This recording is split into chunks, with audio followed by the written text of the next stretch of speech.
we're now recording. Excellent. Uh,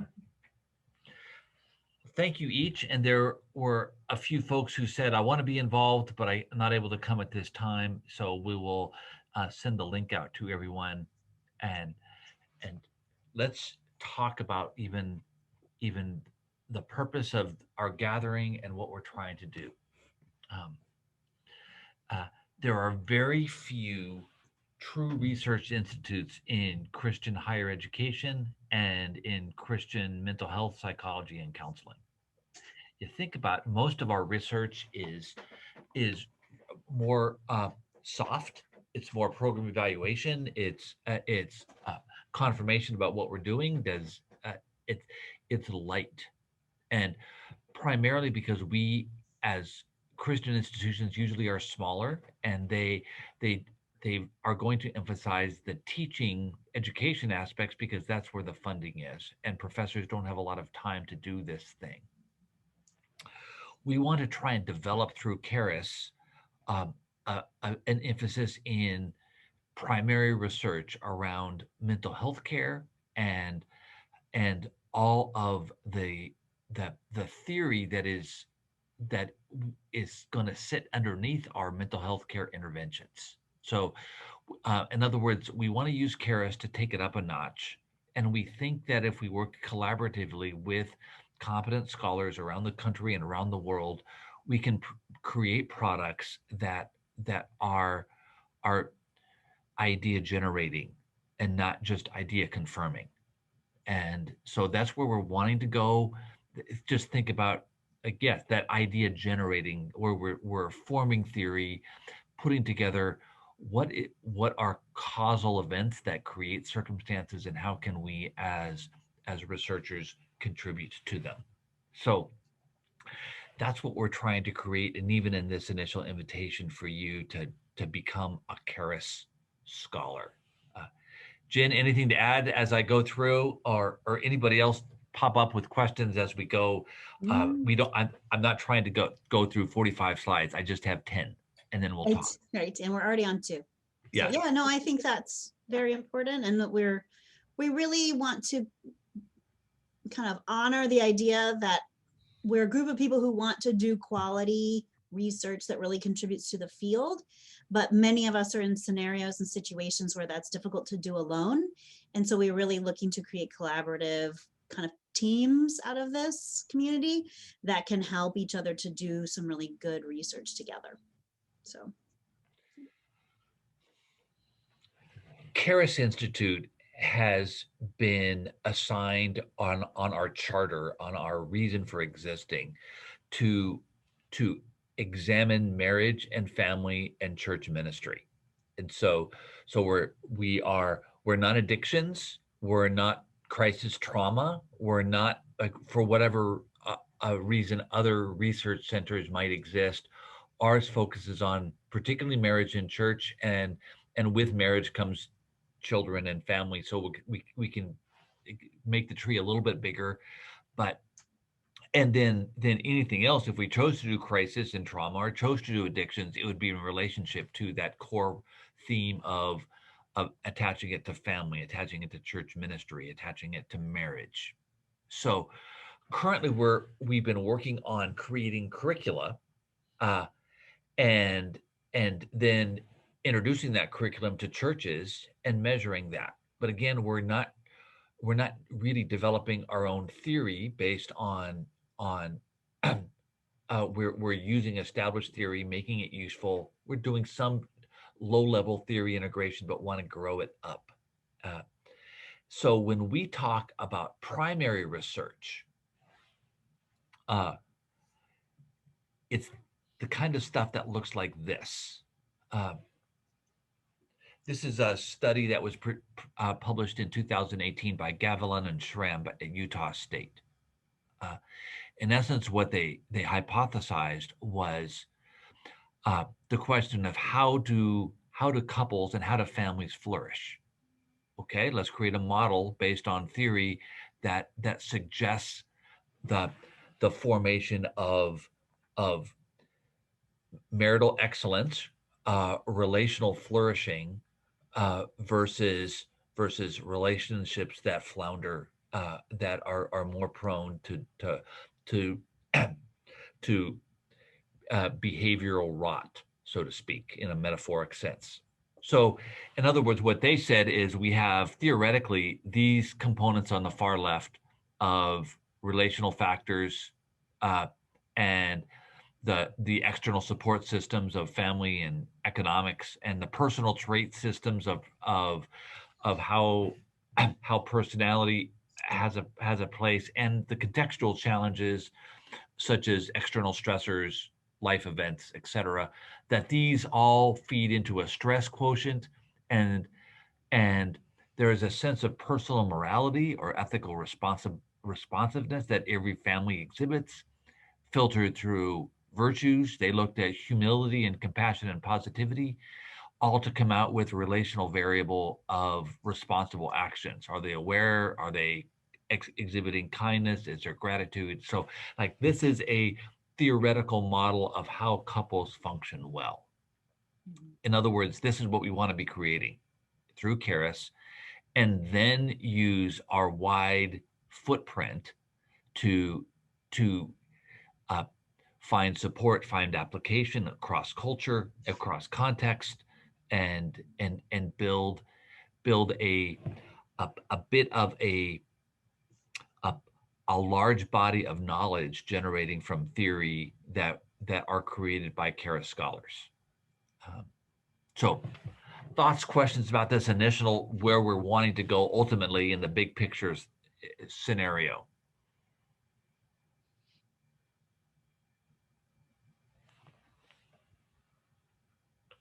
Yeah. My only thought I had was that I think we would love to do some research with some of these variables and break it down into smaller models, Mm-hmm. maybe more of a simple mediation model, but something that would still contribute meaningfully to our understanding of like relationship factors, virtues, and relationship functioning. So that's kind of why we picked this Yeah. one, Yes. because that's a particular interest of ours. Yeah. And we we are thinking that the virtue realm of family and marriage research has a high degree of potential, and it is so compatible with Christian mission.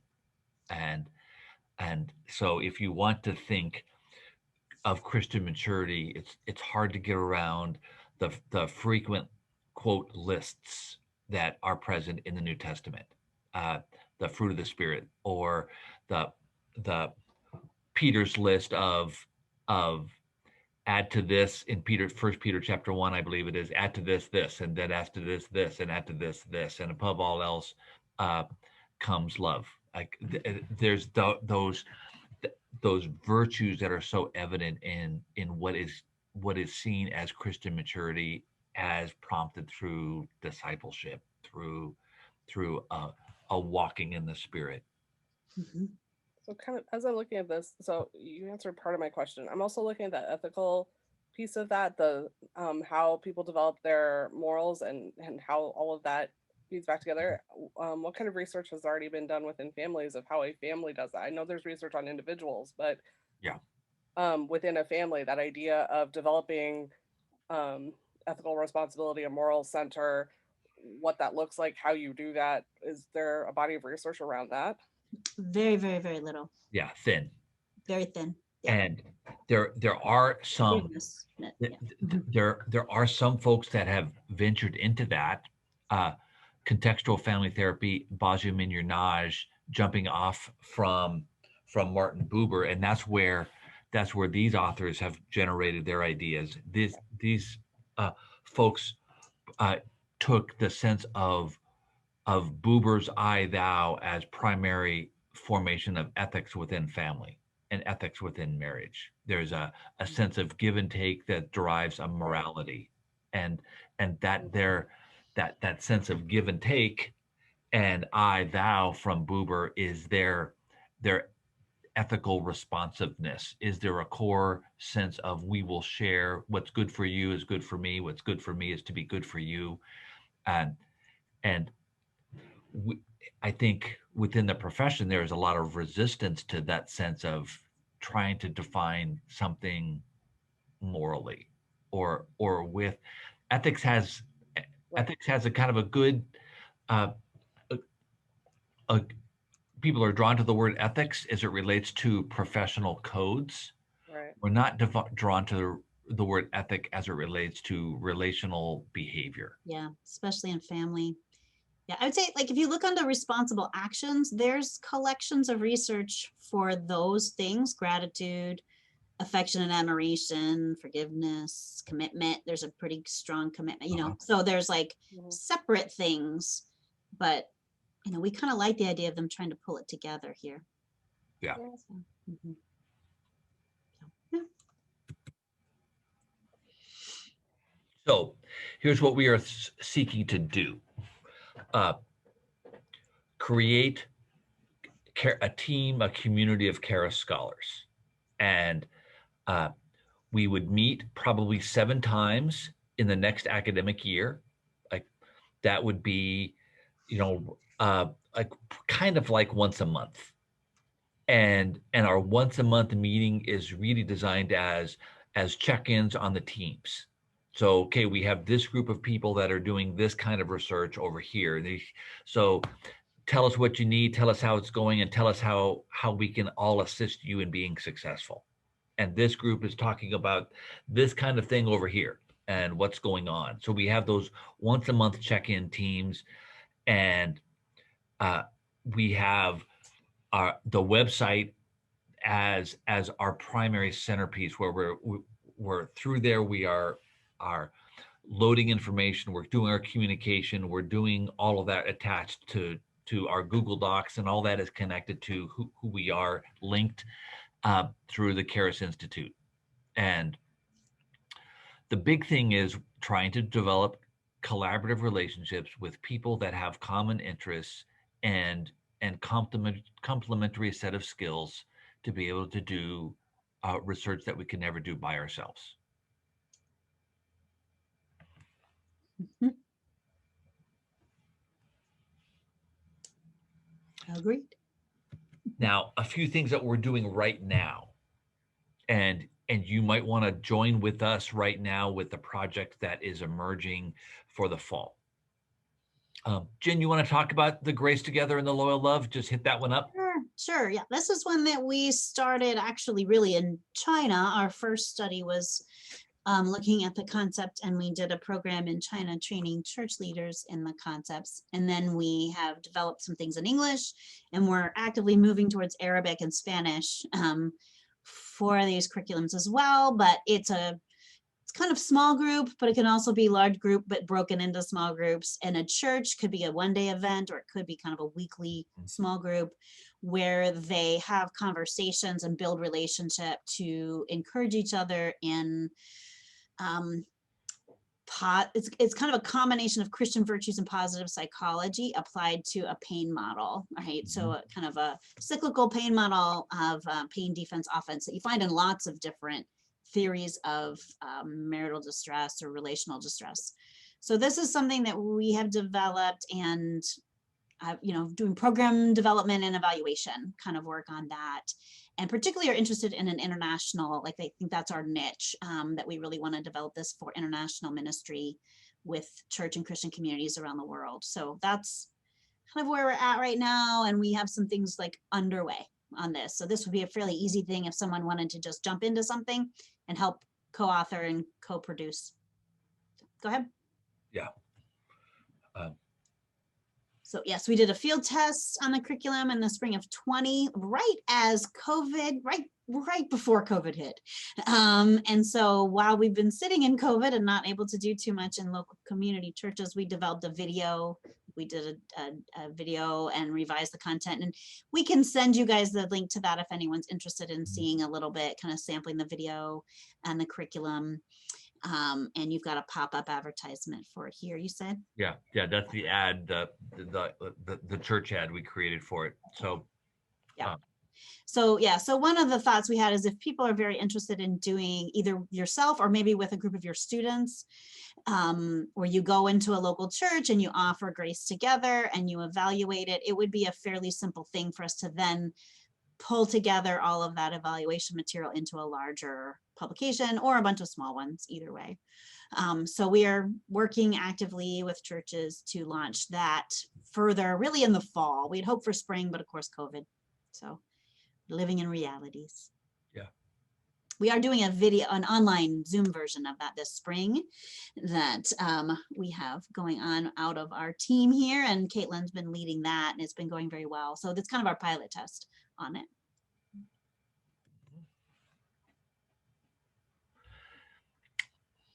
So we've mentioned the idea of us becoming idea generators. And a lot of that is going to be maybe in our monthly meetings, uh, giving you all the participants opportunity just to have a whiteboard discussion. And if we can't do it literally physically face to face, just imagine in uh, for example, in Caitlin's right now in our group room, if you see her video presentation, if we were all in that room together with the whiteboard behind her, and we all just started to talk about big idea, like I'm wondering if this and that, and so some of our time together is going to be meant to generate ideas that could form theory, that from which models could be developed, to which we can then test hypotheses and create interventions.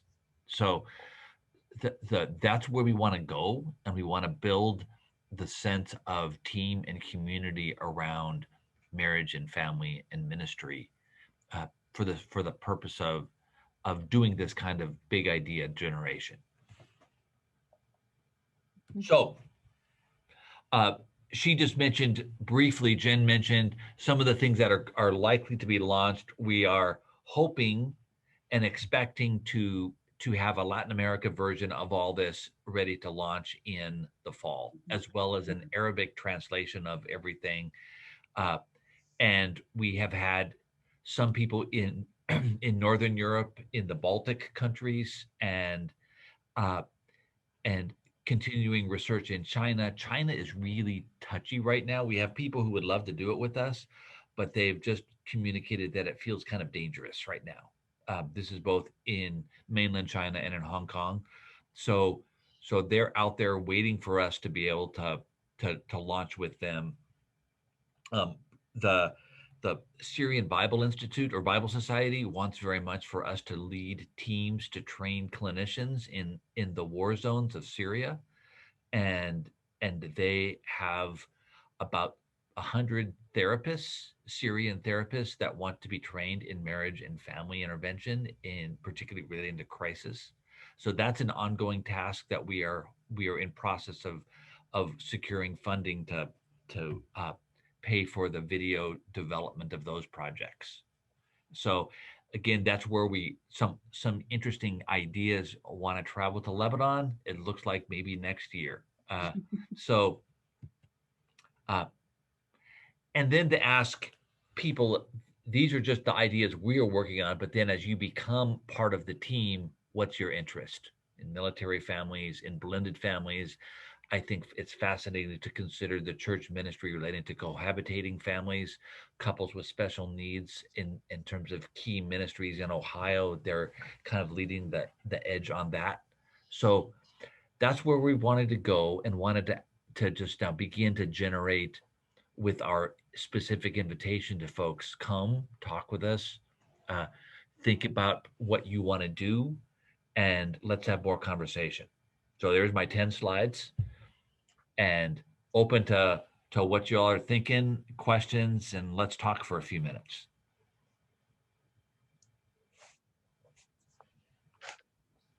I know you talked about maybe having Dr. Zaporozhych come in and talk about maybe something in the Ukraine, but we have two people here today that have done work with her. So that may be something that you can glean some information from as well. Because I know, Mandy, you worked alongside her, and Michelle, did I hear you as well? Mm-hmm. Right. And honestly, my wheels started turning. I just got out of capstone class with Ukrainian colleagues, where their task for the next teaching track is to write submit a manuscript somewhere. And we spent about half an hour talking about the needs of adoptive parents. And our conversation of advocacy went to developing NGOs and organizations. So to say, I have a hook right now of how that could develop. But I'm going to sit on it for a while. But absolutely, I could see pathways of engagement going forward. Yeah. And of course, yeah, adoption is a really strong area for me as well. So I'd love to hear more about what y'all are talking about. Mm-hmm. Yeah, that's the exact kind of thing we'd love to see, is like Mandy has an opening here, Vanessa's interested, and then Jim and I lending some of our experiences to help, and pulling in other people like, you know, Olya or others who have expertise for conversation to grow a project into something that could be larger and more impactful than if you're doing it by yourself. That's kind of the vision. Yeah. And I am so glad to hear it, because working with colleagues is so much more fun than working alone. Too true. Has there been any kind of work or interest in, you know, you've mentioned a variety of places around the world, but nothing about Africa or areas in Africa? We do have a Rwanda group that's actually doing the group right now, and we have strong connection with Uganda with a couple of master's counseling graduates that are there, and PhD and PsyD actually at Uganda Christian University. So about Ruth's and Yoni, and Yeah, other connections to Uganda as well. Yeah, so we have those connections, and yeah, we just didn't mention Rwanda on the list. It's true. Rwanda is a particularly difficult thing we learned recently. It's hard to do research in Rwanda because you have to get it approved by the state. Yeah. So, but it doesn't mean it can't be done. Yeah, because I was actually thinking about Uganda specifically, and Kenya, and connections in those areas that I know as a university that we have, but I also personally have, and was wondering kind of how things had been, if there had been any exploration of that side of things. Yeah, but it's really just at the point of like, hey, we're interested, right? And that's as far as it's gotten. So it really is needing some leadership and All right. So there's a space there for sure with Uganda, and maybe with Rwanda and Kenya too.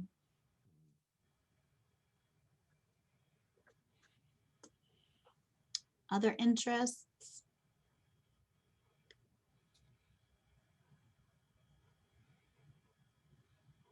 I know Terrence Schofield is not here, but he has a strong interest in working with African-American churches and a pretty strong connection. We've been talking with him for the last year about projects. And so if we have a community of people that have an interest in some of that as well, in tailoring, there's a high need and a felt sense of need in African-American churches, particularly for marriage and family ministries, to be able to support that. Yeah. So he's not here, but yeah.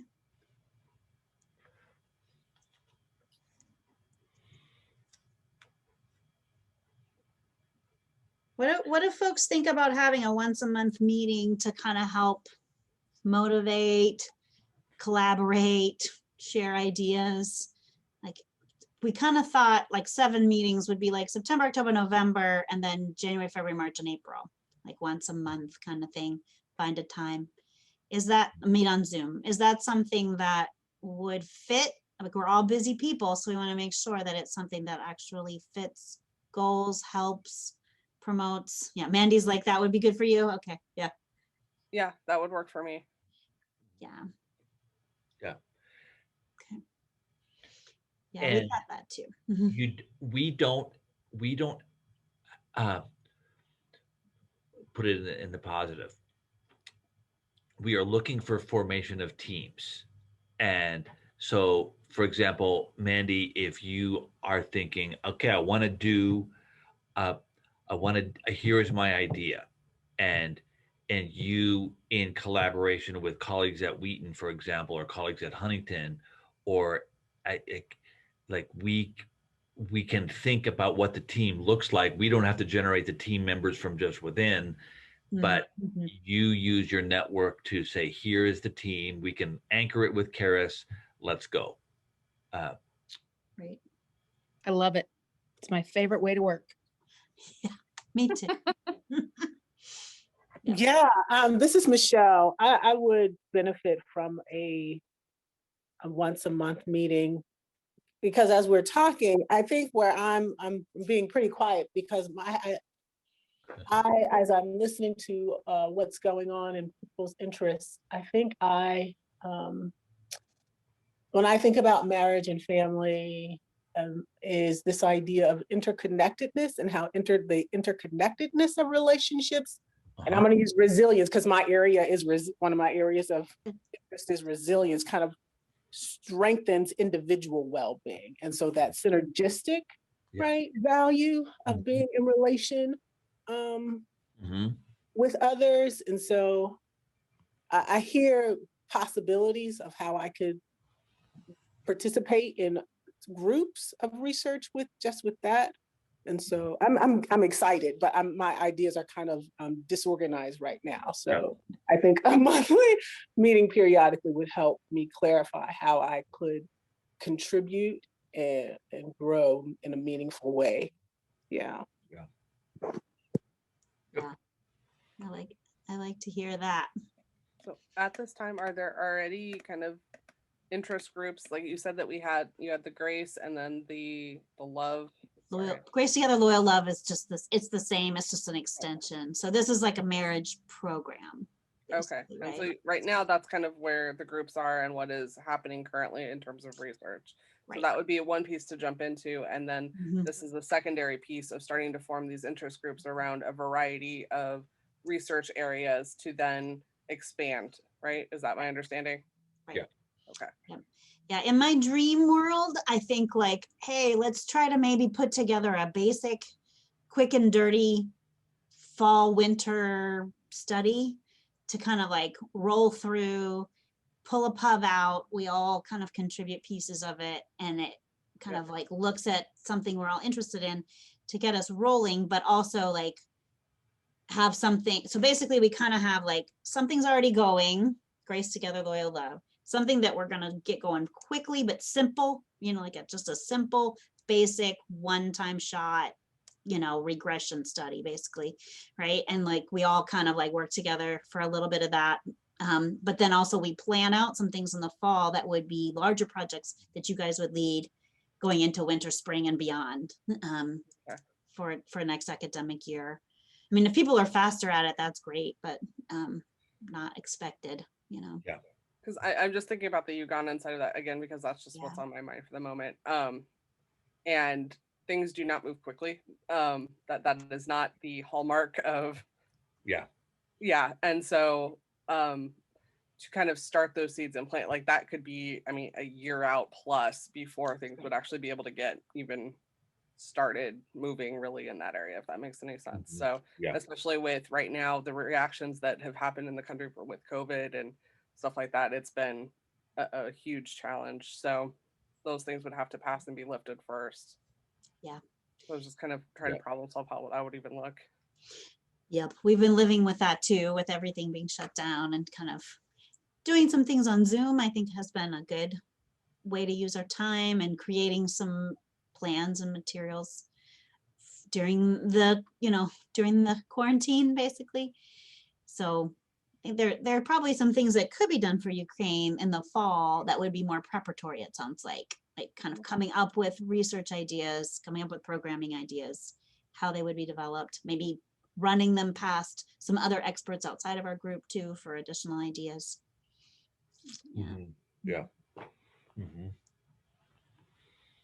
Then ready to roll then, really, for whenever things open. Yeah. Here's hoping Christmas, maybe beginning of 22. I know we're all like, come on. Yeah.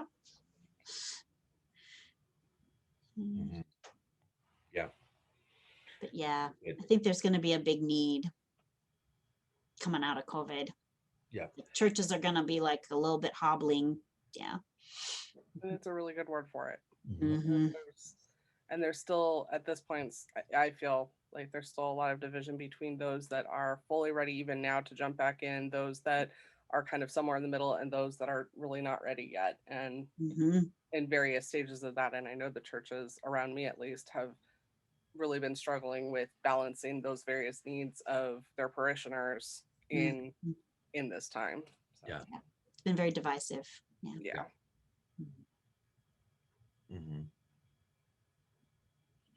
Thoughts, Jim? Well, I think where we are, and we'll have the individual conversations with people who could not attend today. But here's maybe wrap up thought. Imagine what you would like, and for all of you, both the doctoral students that are here and the professors that are here, I just like knowing all of you at varying degrees, I see each one of you at various states of career launch, which is a great place to this is designed for you, and to and your thought is going to be, I wonder if I could, and then fill in the blank. And that's going to be really important for each person that wants to be involved in Charis to ask that question. I wonder if I could. I wonder if I have this idea that has been ruminating for a long time. I wonder if I could examine it here. And then putting that, I wonder if I, on a whiteboard, to which all of us now jump in and talk about how it could be done, and what theory might be driving it, and what primary research could be conducted in order to ask the question and seek an answer to it. So that's really where we're going, and it really starts with each one of you saying, "What's my question? What do I want to engage myself in this stage of my career as an academic mental health provider, professional, scholar, researcher? Here's where I want to go." And yep, you put it out there, and we join with you in the vision, and then you join with the others in their vision, and there is a pressing. And some visions are going to have greater traction immediately. Some are going to be the second or third project that comes with the line of this first and that, and then that big interest of yours comes because it's based on what we just were able to accomplish. And so that's where we want to build the team around some of these broad themes. So your task, I see, is start to wonder. And then when you have some when your gases of ideas starts to form mass, then you call us and call a few others, and let's do a Zoom call in the next couple of months, and let's hear what you want to think about. And so we're starting to build momentum over the summer so that when we really launch some of these things, we have movement, we have ideas that you want to be involved in. How's that, Dr. Jen? Yeah, I think so. I wondered too if we could take those who are interested and make kind of a listserv. I know it's kind of old fashioned to have a listserv, but if we created just kind of a Google group listserv, and then we could all say, to put a task out there, say by the end of May, everybody tries to answer that question that's on the team. I wonder if I could, study, do a project, like that kind of thing, on that listserv. And that way we can kind of have conversation over the summer a little bit by email. And if we want to do a Zoom meeting in June or July or something, we could try to pull that off. And then our first meeting would be in September for a real, first research team meeting, or like a research team. Yeah. Across many universities. Yeah. How's that sound? Yep. Yeah. Sounds great. Yeah, I'd say sounds great. Could you Yeah. also send us the link to the advertisement video Yes. so Yeah. that we may look at that? Thank you. Yeah, absolutely. Yeah, it's actually at charis.regent.edu. Okay, Oh, but I've yeah. probably already seen it. Hell yeah, yeah. Charis, CHARIS. So charis.regent.edu, and then it's gonna. Maybe we can also have. We can ask you, Caitlin, if you can kind of create a listserv email, and then email everybody that link, and then point them to and give them the password, because there's a password on it, but give you guys all the password to it. Mhm. So yeah, this is our little promo thing in my kitchen. Happened to you, you're riding in the car together, and then all of a sudden he says something. And then she says something. And then he says something back that's not quite right. Oh, and you have got to fix that. And you've got to make sure he understands. What is it that I'm trying to say? We've gone from 0 to 60 in a matter of seconds. We're pleasant, we're having a good time, and bang. How did we get here? All couples have this happen. Whether you've been married 1 year or 50 years, we all get stuck sometimes. Grace Together is a workshop where we're going to find our way home. We're going to talk about how to get unstuck. And we're going to use scripture to help us get there. Join us for the Grace Together workshop.